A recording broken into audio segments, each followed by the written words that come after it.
Good morning साथियों। राज study centre के YouTube channel पे आप सभी का मैं सुजीत कुमार स्वागत करता हूं। साथियों, आज हम लोग जो पिछली क्लास में हमने मूल अधिकार की विशेषताओं को देखा और फिर हमने देखा कि मूल अधिकार की क्या विशेषताएं हैं और कैसे मूल अधिकार को बनाया गया संविधान निर्माताओं के द्वारा। आज हम लोग देखेंगे कि कौन कौन से मूल अधिकार अति महत्वपूर्ण हैं। ठीक है, तो देखिए, सबसे पहला जो मूल अधिकार है वो है, सबसे पहला मूल अधिकार समानता का अधिकार। समानता का अधिकार, इसका उल्लेख अनुच्छेद 14 से 18 तक में किया गया है। दूसरा जो मूल अधिकार है वो है स्वतंत्रता का अधिकार। स्वतंत्रता का अधिकार, इसका उल्लेख अनुच्छेद 19 से 22 तक में किया गया है। और तीसरा है शोषण के विरुद्ध अधिकार। शोषण के विरुद्ध अधिकार, इसका उल्लेख संविधान के अनुच्छेद 23 और 24 में किया गया है।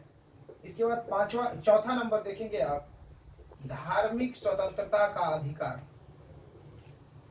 धार्मिक स्वतंत्रता का अधिकार आप देखेंगे कि इसका उल्लेख अनुच्छेद 25 से 28 तक में किया गया है। इसके बाद पांचवा मौलिक अधिकार जो है वो है सांस्कृतिक एवं शैक्षणिक अधिकार। सांस्कृतिक एवं शैक्षणिक अधिकार। सांस्कृतिक एवं शैक्षणिक अधिकार में आप देखेंगे कि इसका उल्लेख अनुच्छेद 29 और 30 में किया गया है। छठवां नंबर, मूल संविधान में जो अधिकार था वो था संपत्ति का अधिकार, यानी कि राइट टू प्रॉपर्टी। संपत्ति का अधिकार यानी राइट टू प्रॉपर्टी आर्टिकल 31 में उल्लिखित था। और सातवें नंबर पे था संवैधानिक उपचारों का अधिकार। कॉन्स्टिट्यूशनल रेमेडी जिसे इंग्लिश में कहते हैं, संवैधानिक उपचारों का अधिकार यानी कॉन्स्टिट्यूशनल रेमेडीज, इसका उल्लेख अनुच्छेद 32 में किया गया है। साथियों, ये जब हमारा संविधान बना था उस समय हमारे पास 7 मूल अधिकार हुआ करते थे।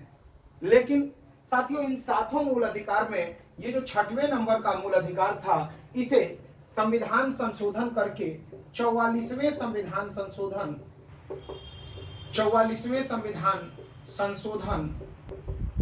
1978 द्वारा 44वें संविधान संशोधन 1978 द्वारा इसे हटा दिया गया। मूल अधिकार की सूची से बाहर कर दिया गया। किस संविधान संशोधन से? तो 44वें संविधान संशोधन 1978 द्वारा इसे हटा दिया गया।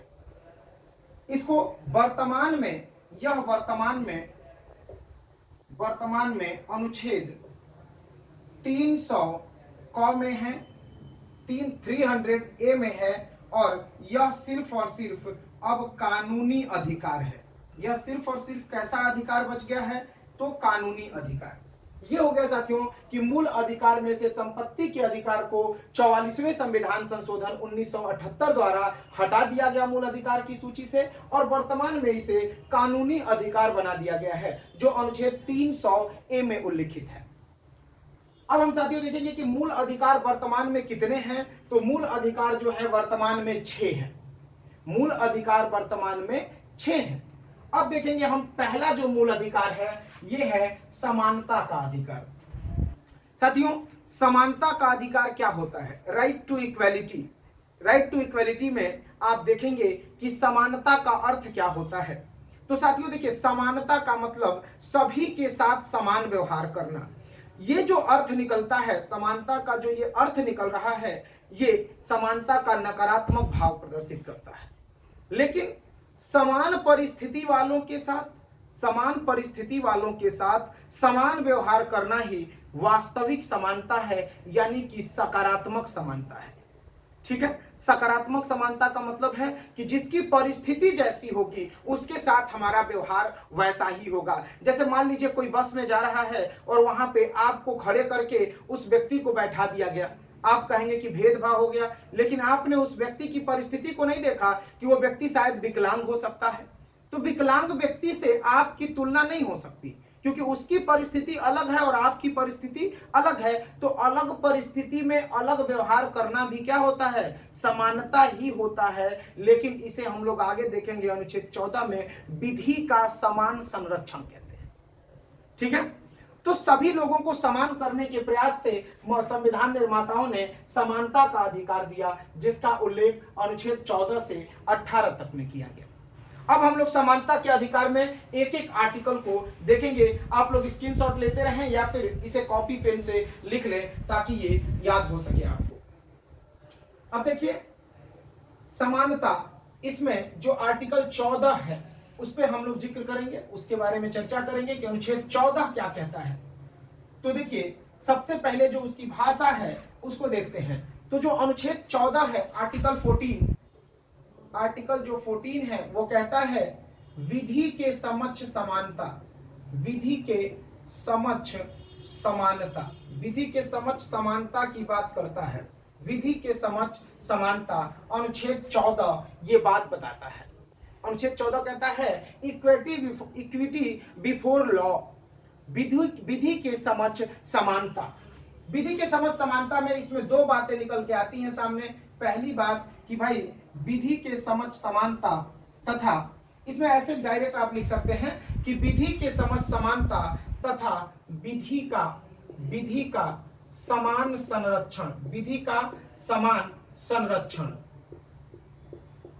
एक हो गया पॉइंट पहला कि विधि के समक्ष समानता तथा विधि का समान संरक्षण। तो साथियों जो विधि के समक्ष समानता है इसका कॉन्सेप्ट हम लोगों ने इंग्लैंड से लिया है, यानी हम लोगों ने कहां से लिया है, तो ब्रिटेन से लिया है।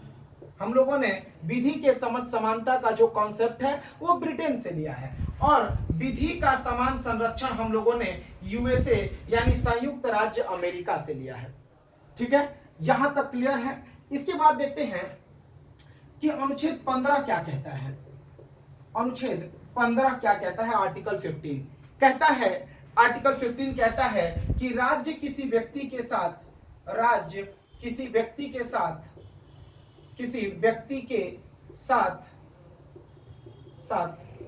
जाति, धर्म,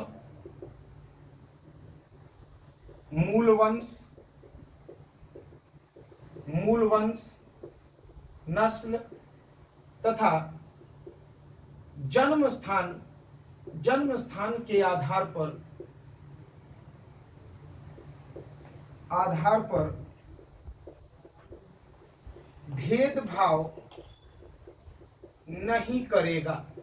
एक बात ध्यान रखिएगा आप लोग कि यहाँ पर जो इसकी भाषा है अनुच्छेद 15 की, कहता है कि राज्य किसी व्यक्ति के साथ जाति, धर्म, संप्रदाय, धर्म यानी संप्रदाय, मूल वंश, नस्ल और जन्म स्थान के आधार पर भेदभाव नहीं करेगा। यानी कि पूरा कोशिश किया जा रहा है समाज में समता स्थापित करने का मूल अधिकारों के माध्यम से। अगला जो है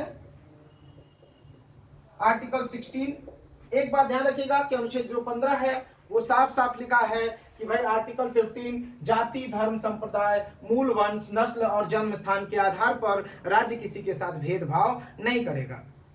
ठीक है, अब देखिए अनुच्छेद 16 क्या कहता है, तो कहता है कि लोक नियोजनों में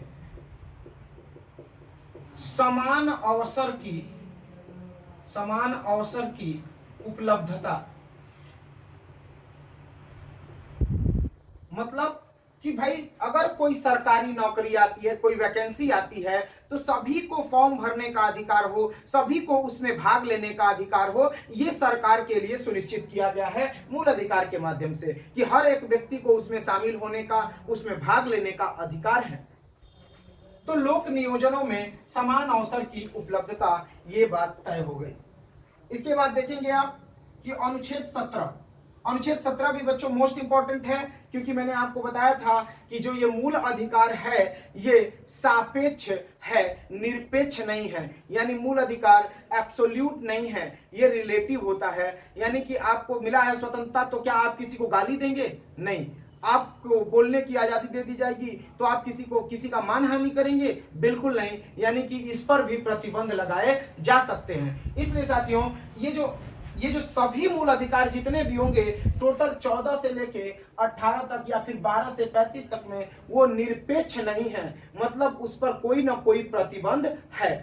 तो देखेंगे 17 जो है ये कहता है अस्पृश्यता का अंत। अस्पृश्यता का अंत यानी भैया अब वो बात खत्म हो गई कि आप कुएं पे जाएंगे तो आपको पानी भरने नहीं दिया जाएगा, ये कह के कि आप अछूत हैं। यानी कि छुआछूत जैसी भावना को संविधान के अनुच्छेद 17 में दिया गया भाई कि ये मूल अधिकार है कि कोई व्यक्ति किसी व्यक्ति के साथ छुआछूत नहीं कर सकता। और मैं आपको बता दूं कि ये जो अधिकार है ये निरपेक्ष अधिकार है, मतलब इसको किसी भी आधार पे प्रतिबंधित नहीं किया जाएगा। निरपेक्ष है बच्चों। निरपेक्ष का मतलब है कि कोई भी आप इसको किसी भी आधार पर खत्म नहीं कर सकते। यानी मूल अधिकार में 17 जो है अनुच्छेद अस्पृश्यता का अंत, अगर कोई व्यक्ति भी अगर किसी के साथ छुआछूत करता है तो उस पर भी एक्शन लिया जा सकता है। ठीक है, तो अब देखिए इन अस्पृश्यता का अंत हो गया, छुआछूत, और ये कैसा अधिकार है? तो निरपेक्ष अधिकार है। अगला देखेंगे आर्टिकल 18 अनुच्छेद 18। अनुच्छेद 18 कहता है कि उपाधियों का अंत राज्य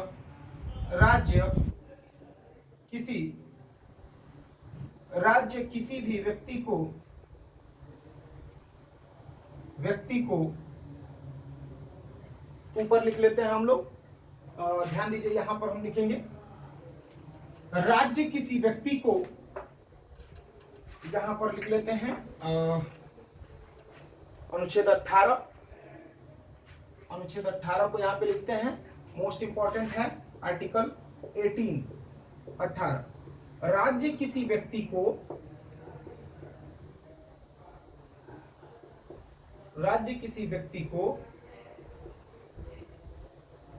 उपाधि नहीं देगा।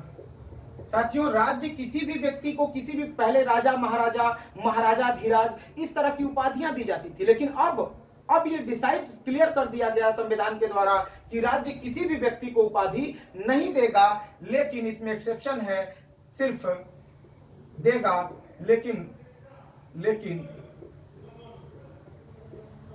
लेकिन ध्यान देना है, लेकिन सेना और शिक्षा को छोड़कर, यानी कि सेना और शिक्षा को छोड़कर राज्य किसी भी व्यक्ति को उपाधि नहीं देगा। यानी सेना और शिक्षा के क्षेत्र में उपाधि दिया जा सकता है, इस बात को क्लियर कर लीजिएगा। ठीक है, तो अभी जो है हमारा जो पूरा आर्टिकल जो समानता का अधिकार है, जिसमें हमें 14 से 18 तक का आर्टिकल दिया गया है, इसमें हम लोगों ने कवर कर लिया 14, 15, 16, 17, 18। अब हम लोग अगले वीडियो में स्वतंत्रता के अधिकार को लेकर आएंगे और उसमें भाई अलग अलग चीजों पर चर्चा करेंगे। इसलिए आज के लिए इतना ही, और आप सभी लोगों से अनुरोध है कि आप लोग वीडियो को शेयर करें, लाइक करें और सब्सक्राइब करें, और ज्यादा से ज्यादा लोगों को शेयर करें, लाइक करते रहिए, क्योंकि हमारा जो है मनोबल इससे ही बढ़ता है। धन्यवाद।